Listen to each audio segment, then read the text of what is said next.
अस्सलाम वालेकुम friends, welcome to my YouTube channel. Friends, आज की इस वीडियो में आपके साथ कुछ इम्पॉर्टेंट डिस्कशन की जाएगी जो आपके टेस्ट से रिलेटेड है। इनिशियल टेस्ट में क्या क्या होता है, वहाँ के क्वेश्चन कहाँ कहाँ से आते हैं, और उसके बाद इनिशियल मेडिकल में क्या क्या होता है, ये सब चीज़ें आपके साथ इस वीडियो में शेयर की जाएंगी। इसके लिए एक वॉइस रिकॉर्ड की गई है। लेकिन वीडियो स्टार्ट करने से पहले हमेशा की तरह आपसे गुजारिश है कि अगर आप हमारे चैनल पर न्यू हैं तो चैनल को सब्सक्राइब कीजिए, वीडियो को लाइक कीजिए और वीडियो अच्छी लगे तो अपने फ्रेंड्स के साथ भी शेयर कीजिएगा। Thank you. तो चलो चलते हैं आज की अपनी वीडियो की तरफ। जेंटलमैन, आप जानते होंगे कि इनिशियल में कौन से टेस्ट लिए जाते हैं, किस नौइयत के लिए जाते हैं, किस तरह लिए जाते हैं। इस तरफ जाने की तो मुझे ज़रूरत नहीं है। जैसा कि आप जानते हैं कि सबसे पहले आपका इंटेलिजेंस टेस्ट कंडक्ट किया जाएगा। इंटेलिजेंस टेस्ट अगर आप क्लियर करते हो तो आपका एकेडमिक टेस्ट लिया जाएगा, वरना आपको वहीं से वापस भेज दिया जाएगा।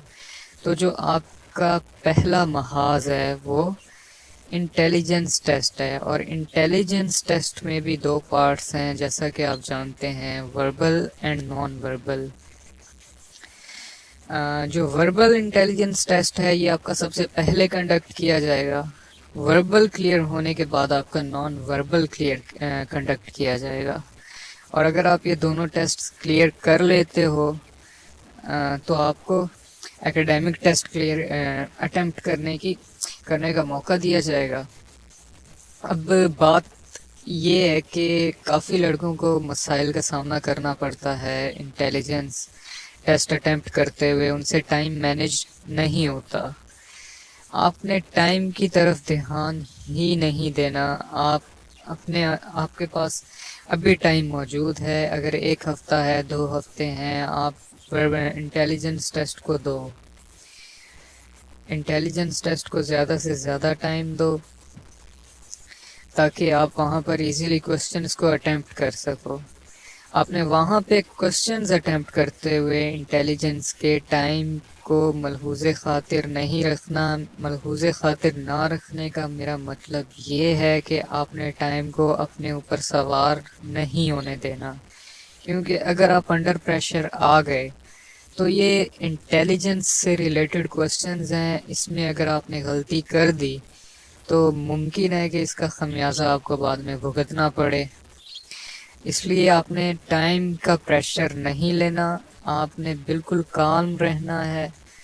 इजी हो के आपने इंटेलिजेंस टेस्ट को अटेम्प्ट करना है। और इसका एक ट्रिक ये है कि आपने जितने क्वेश्चंस आपको दिए गए हैं, 100 दिए जाते हैं, 75 दिए जाते हैं, 90 दिए जाते हैं, आपने सारे के सारे अटेम्प्ट करने हैं। ठीक है। आपने सबसे पहले उन क्वेश्चंस को अटेम्प्ट करना है जो कि आपको आते हैं। जो आपको नहीं आते आप उनको स्किप करते जाओ।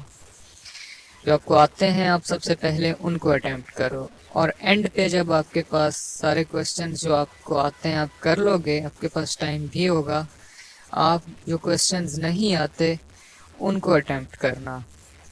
और अगर आप ये समझते हो कि आपके पास टाइम बहुत कम है और आपके काफ़ी क्वेश्चंस पड़े हुए हैं, तो आप उनको तेज़ी से अटेम्प्ट करते जाना।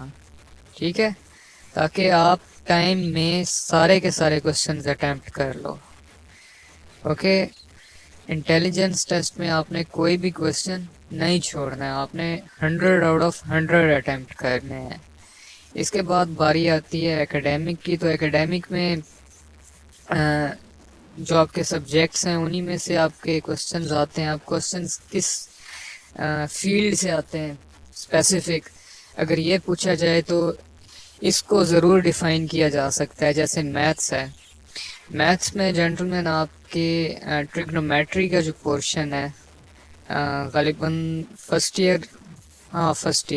ईयर में जो ट्रिग्नोमेट्री का पोर्शन है, इसके जो फार्मूलाज हैं उसमें से क्वेश्चंस आते हैं। इसके अलावा मैट्रिसेस के क्वेश्चंस आते हैं, सेट्स में से क्वेश्चंस आते हैं, और ज्योमेट्री जो आपकी है इसमें से क्वेश्चंस आते हैं। ट्रायंगल्स बने होते हैं, और उनसे मुतल्लिक आपसे क्वेश्चंस किए गए होते हैं।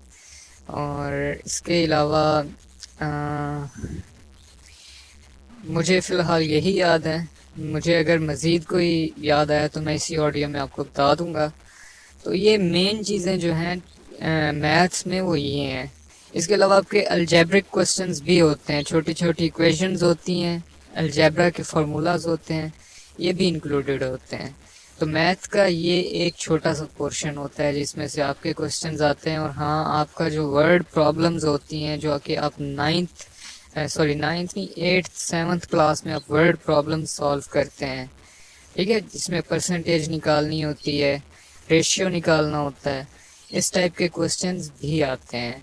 तो ये आप अगर कर लेते हो, जो पोर्शन मैंने आपको मैथ से रिलेटेड बताया है, आपका मैथ्स का पोर्शन 100% इंशाल्लाह क्लियर हो जाएगा। इसके बाद बारी आती है इंग्लिश की, कि इंग्लिश में क्या पूछा जाता है। इंग्लिश में सबसे पहले आप प्रपोजिशंस करें। प्रपोजिशंस के बाद आप जो सेंटेंस होता है उसकी वॉइस चेंज करनी होती है, आप ये करें। इसके अलावा आप सिनोनिम्स करें, एंटोनिम्स करें, जिसको अल्फाज मुतज़ाद कहा जाता है, आप ये करें। वर्ड मीनिंग्स करें। और इंग्लिश में यही जो ग्रामेटिकल पोर्शन है, सिर्फ और सिर्फ इसी से क्वेश्चंस आते हैं, ठीक है। कोई आपके एकेडमिक का ये मतलब नहीं है कि इंग्लिश में आपकी कोई चैप्टर से क्वेश्चन आएगा, या इस तरह फर्स्ट ईयर सेकंड ईयर का कोई चैप्टर है जिस तरह की बुक होती है उसमें से क्वेश्चन आएगा, ऐसा बिल्कुल भी नहीं है। आपका सिर्फ और सिर्फ ग्रामेटिकल पोर्शन होगा। और ग्रामेटिकल पोर्शन में भी कहाँ से आएगा वो मैंने आपको सीधा सीधा चीज़ें चंद बता दी हैं कि इनमें से क्वेश्चन आते होते हैं। और जो मुश्किल तरीन पोर्शन होता है इंग्लिश में वो यही अल्फाज मुतज़ाद वाला होता है और वर्ड मीनिंग्स वाला होता है।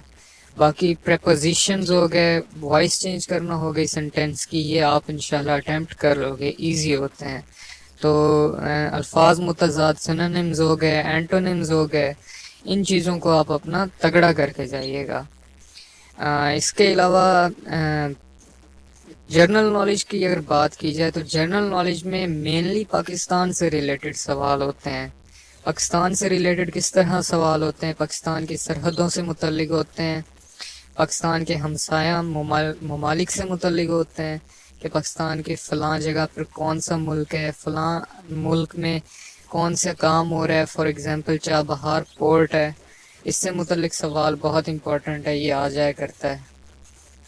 तो बाकी चाइना जो है इससे मुतल्लिक सवाल हो गया। और जो मुख्तलिफ़ कंट्रीज़ हैं उनके कैपिटल्स, ये ज़रूर पूछे जाते हैं इनिशियल में और जनरल नॉलेज के पोर्शन में। इस तरह जो छोटी छोटी चीज़ें हैं ये जनरल नॉलेज के पोर्शन में पूछी जाती हैं। जनरल नॉलेज का पोर्शन कोई बहुत ज़्यादा डीपली नहीं जाते वो लोग, ठीक है, सीधा सीधा बातें पूछते हैं। मेनली पाकिस्तान से रिलेटेड ही जनरल नॉलेज होता है। कि इस्लामियात का पोर्शन रह जाता है। इस्लामियात के पोर्शन में जेंटलमैन आपसे जो मेन चीज़ पूछी जाती है वो यही डेट से मुतल्लिक पूछी जाएगी, ठीक है।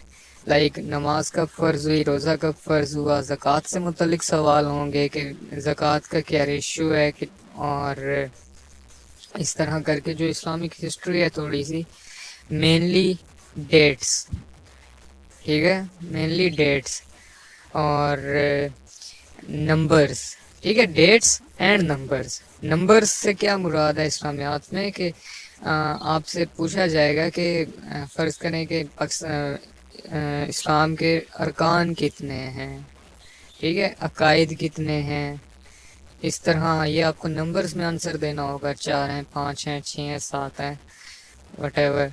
तो इस तरह के जो सवाल हैं इस्लामियात में ये थोड़े से इम्पोर्टेंट हैं, जिनमें डेट्स का जिक्र है। और ओवरऑल आपका यही सब इनिशियल में होगा।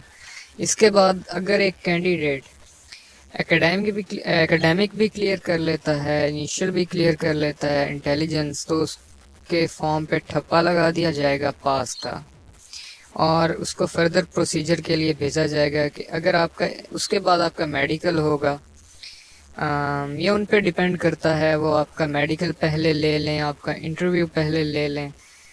ये मुख्तलिफ जो सिलेक्शन सेंटर्स हैं उनके अपने तौर तरीके हैं वो अपनी मर्ज़ी से चलते हैं, तो इसमें कुछ नहीं कहा जा सकता। लेकिन नॉर्मली जो है वो मेडिकल पहले लिया जाता है, तो इसके बाद आपका मेडिकल होगा। मेडिकल में आपकी चेस्ट, ठीक है, और चेस्ट नापी जाती है, आपका वेट किया जाता है, आपकी हाइट की जाती है, आपकी आई साइट चेक की जाती है। तो ये एक्सटर्नल मेडिकल होता है।